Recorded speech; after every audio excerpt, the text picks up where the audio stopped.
জঙ্গলে একটা বিড়াল ছিল, তার অনেকগুলো ছানা ছিল। সে তার বাচ্চাদের খুবই ভালোবাসতো।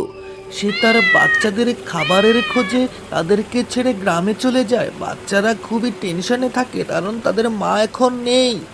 তাদের মা গ্রামে চলে এসেছে তাদের জন্য খাবারের খোঁজে।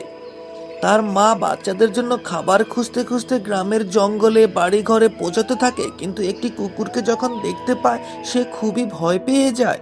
কুকুরকে দেখে সে পালানো শুরু করে, কিন্তু কুকুরটি চলে যাওয়াতে সে আবার সেই গ্রামের উদ্দেশ্যে যেতে থাকে। মা না থাকা এই সুযোগে দুষ্ট শিয়াল তাদেরকে আক্রমণ করে এবং একে একে তাদের সবাইকে নিয়ে যেতে শুরু করে। শিয়ালটি বিড়ালের বাচ্চা ধরে ধরে খেয়ে ফেলতো।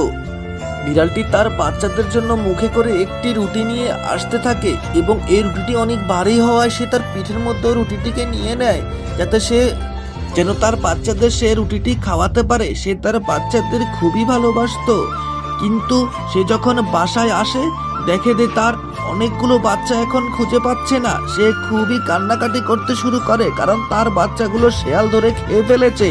তোমরা সবাই চ্যানেলটি সাবস্ক্রাইব করো আর তার বাচ্চার জন্য খুবই দোয়া করো এবং সে যেন ভালো থাকে।